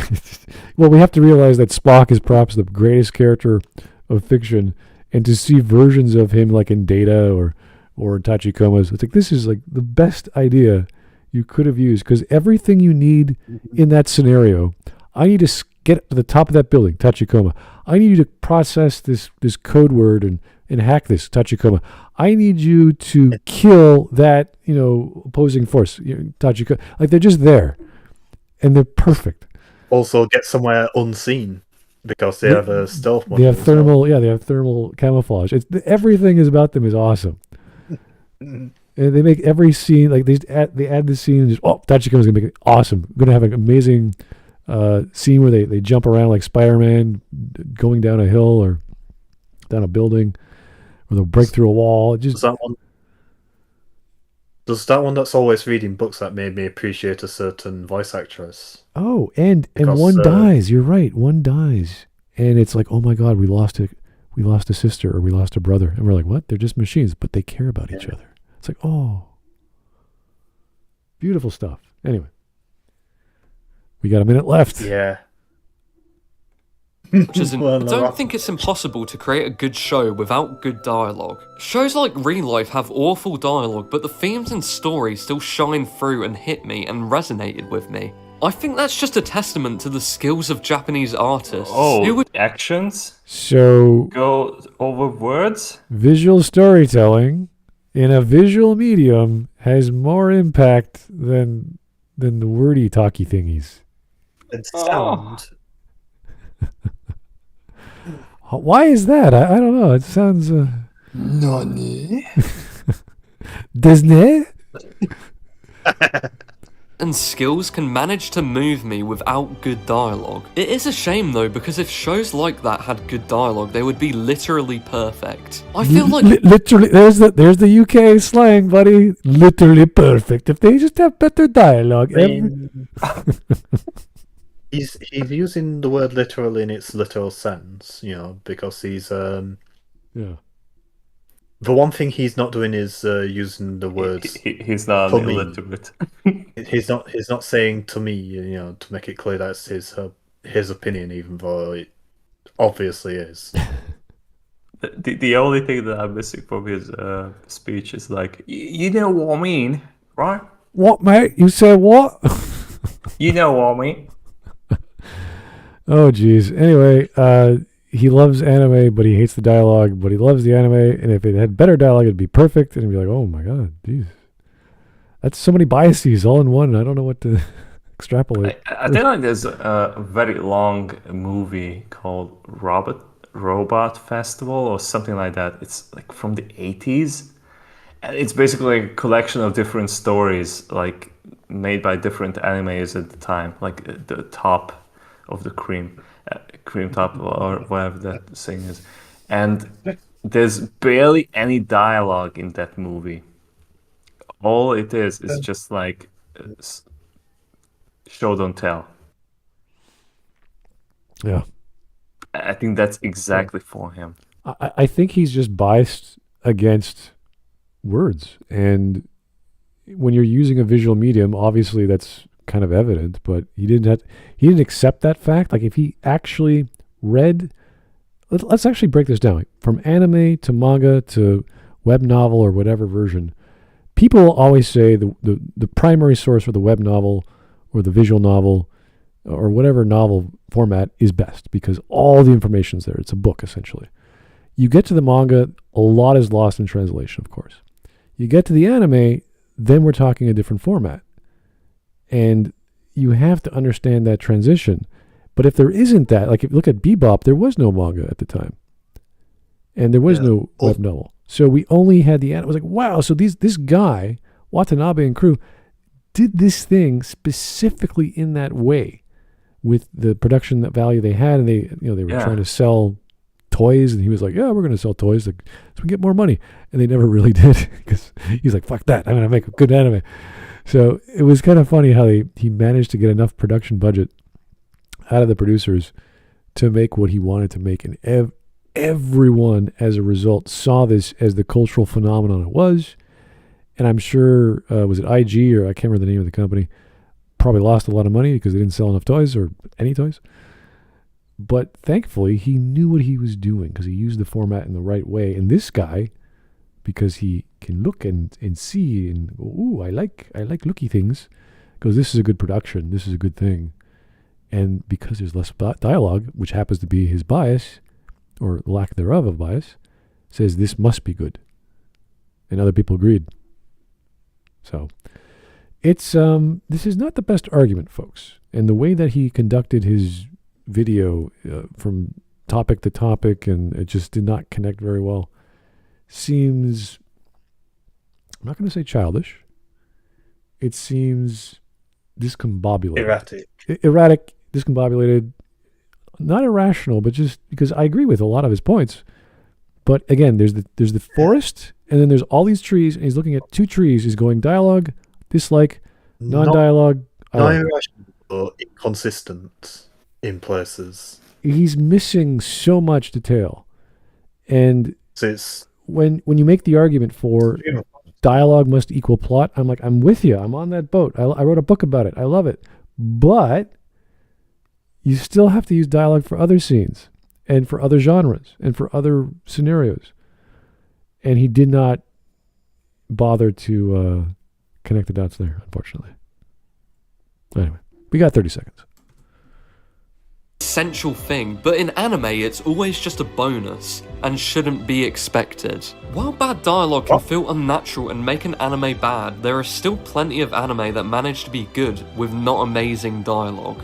I just wish shows with good dialogue were more common. It sucks growing up with anime and slowly wanting to watch fewer shows and not being able to get into pure shit. In a medium where bad dialogue seems to be accepted, shows with good dialogue will always stand out to me. We're basically rushing through the rest of the video, aren't we? Trying to get through it. Okay. I mean, that was a very biased take on a fan. I could tell you he's a fan. He likes this. He likes the genre, but he's tired of watching shows he doesn't like. And subtitles. Yeah, suck it up, buddy. Just watch. That was a trip. Oh boy. Let's see. Watch a couple episodes, figure out whether it's for you or not, and if it's not for you, then just forget about it. All right. Go on to look for something you'll We're enjoy. gonna do some stream memes. Oh dear. Dedede is having a superstar warrior. All right. Yeah, let's have a look. Why the fuck do we need to see Kirby memes? Yeah, I need a monster to clobber that there, Kirby. What is this? Yeah, these are... I'm sorry, why are there... Can we skip all of these Sonic until we memes? get something relevant? Yeah, thanks. Did you ever talk to someone and feel like you chose the wrong dialogue option? Like in a video game, you can just feel their friendship meter dropping like... Oh. Is that in real life, I imagine? Okay. Oh, here's a intro to Samurai Champloo.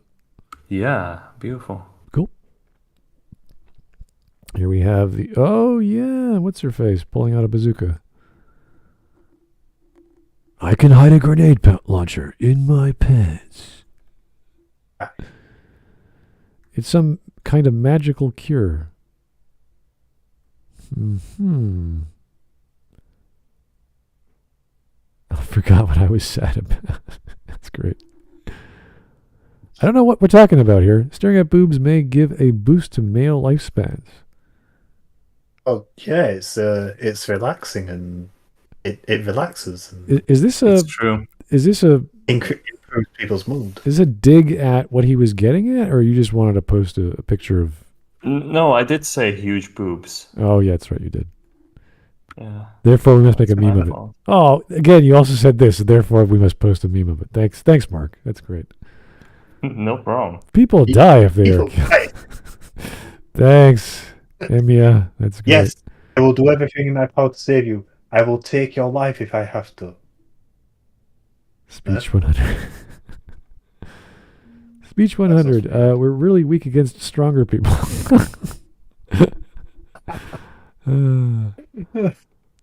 I'll kill you. I'll kill you to death. Uh, That's Superman. come on, do math. An Amazon attack, a deadly bee weapon, bees. My God, what the Batman? What is? Not the bees. That is the most inhumane thing you could. Oh God. Only a Sith deals in absolutes. That itself is an absolute. I need to go home and rethink my life. Ha ha. Laughing Shadow. Fuck off. Arg, how'd you get here? Unless you were talking about the other guy. Uh, Unless you were talking about the other guy, in which case, yes, absolutely. Hello, I'm Terrence. I am plowing. I'm Thomas. What ugly wheels you have. Oh my God. That's racist. Okay, speed never kill anyone. Suddenly becoming stationary. That's what gets you. All right. James Jeremy set fire to a skier. Run away. Oh, cock. This is a very odd series of quotes. It's not the dialogue, it's the action. Yeah. Is this a pigeon? Is this a butterfly?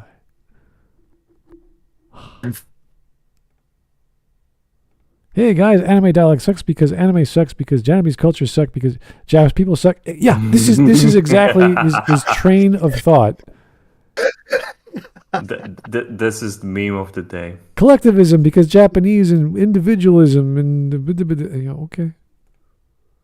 Finally, someone can make stream memes instead of reposting other crap. I've never seen Waluigi say anything so coherent in my life. Slap these balls. Okay. If I didn't clench my fist, you would have been killed. Okay. Had it been at this angle, you would have been sliced in half. Had it not been for the laws of this land, I would have slaughtered you. Oh my God. What is this? My husband and son were getting competitive while playing Smash Bros. Husband said, I fucked your mom. And my son said, I've been deeper inside her than you'll ever be. Oh my God. That is, I don't know. I mean, that's technically true. Both of them are literally true. Yeah, I'll kill you so hard you will die to death. Yeah. Sorry to hear about This Brian dialogue Mulrooney, is Smud. terrible. You know what? We all found out 2 days, was it 2 days ago in the evening? And it was like, oh, we just went, oh, because he was our PM in the 90s and he introduced the GST and not a very popular guy. So. Oh. Nice guy though, but just not very popular. Was he better than Trudeau?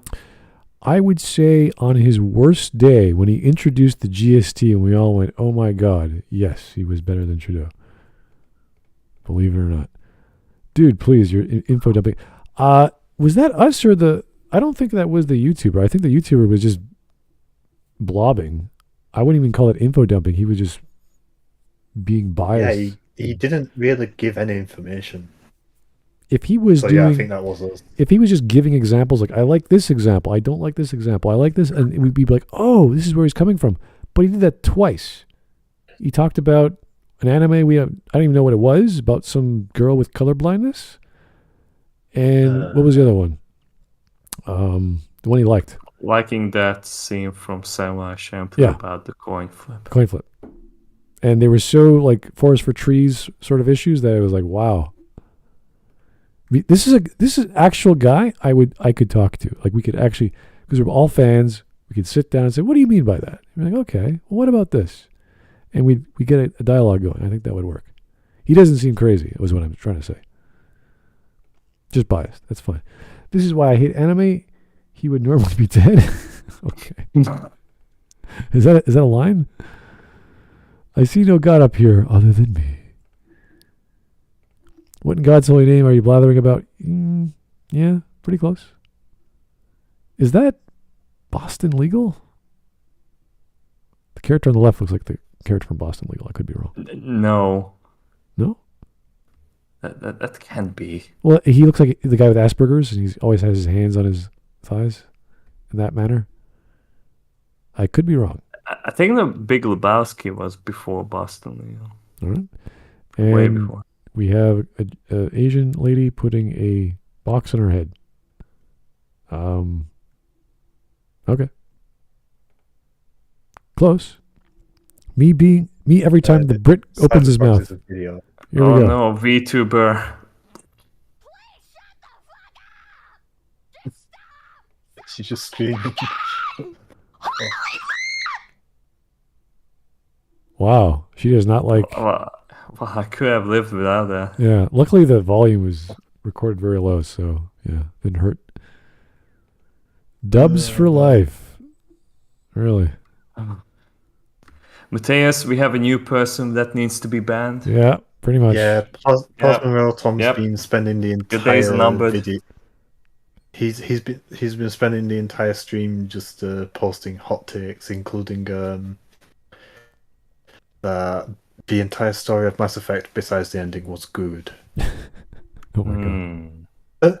Personally, the first Mass Effect I enjoyed as a Mass Effect game, whereas the second and third Mass Effects, they're more action games, and I don't like the story or really the locations. The locations don't feel.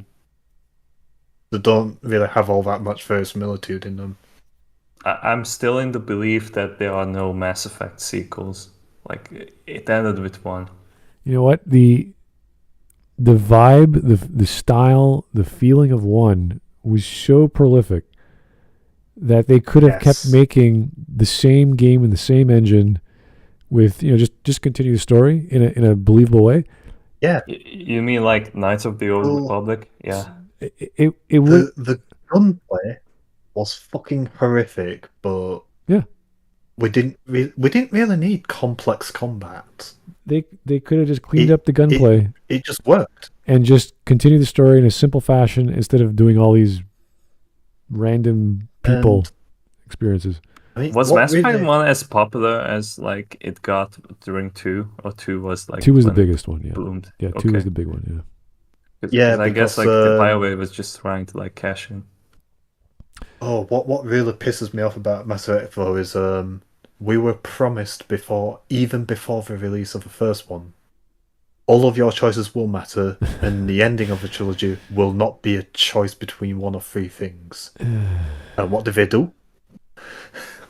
Smud, what did they do? Well, Casey Hudson said it wouldn't They be broke like the fucking promise. any other ending game where there's a big boss and they're a tentacle creature of some kind. So they didn't want to go that route.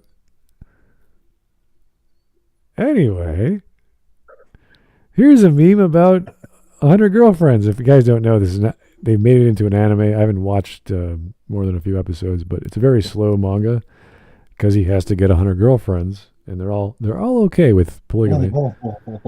And It's just a stupid manga. It's cute, but it's stupid as hell. I know what they're going to do when they animate this.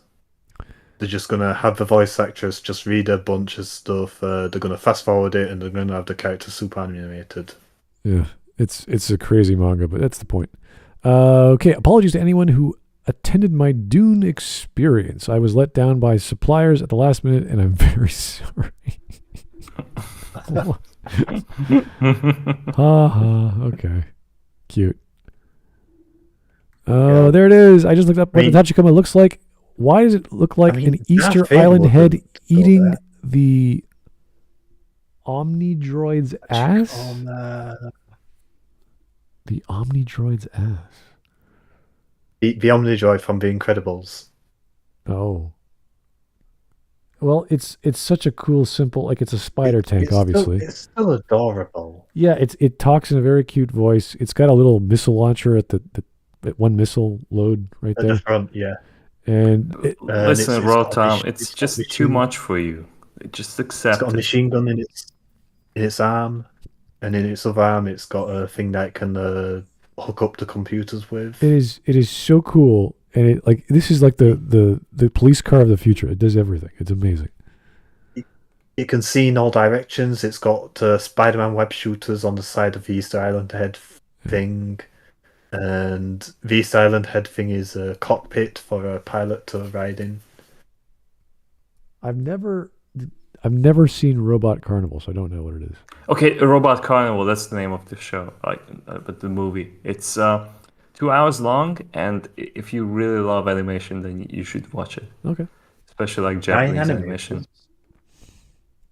Nice. That reminds me of either Clamp or Heroic Legend of Erislan.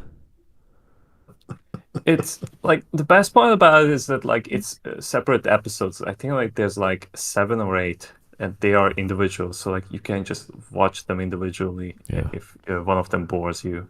Like they are like one that's it's literally just like so static that I just skipped over like a minute because it was just like flashing lights for 2 minutes so long. You guys have to understand, in terms of what you can do with a character like Spock, it is in writing, like he is the best, one of the best characters to write. That's why people love fan fiction in the original Star Trek, because there was so many, well, not so many, but Spock was just this versatile character. He's not the main character. He's one of the big three, but he's the logical one. He's the one to say what you can and can't That is do. why a logical state. He's Plus, twice. What? He's biracial. He's Right, yeah. You know, he's both human. He's Jewish and alien. He Yeah. is a half elf, so you got that sort of fantasy science fiction element going for him. He's always fighting his human Yeah, side, but he's I'm the Vulcan. I have to do the things the right way. So he's authority, he's intelligence, he's science, he's all these things, and he's always a supportive friend character. Whereas, And you always trust this guy. and the other guy is a space cop. Well, a military leader. The Red Letter Media movie? No. Rich Evans. What I'm saying is, as a base, that's how you start a character. Just the logic, the Mr. Logical, and go from there.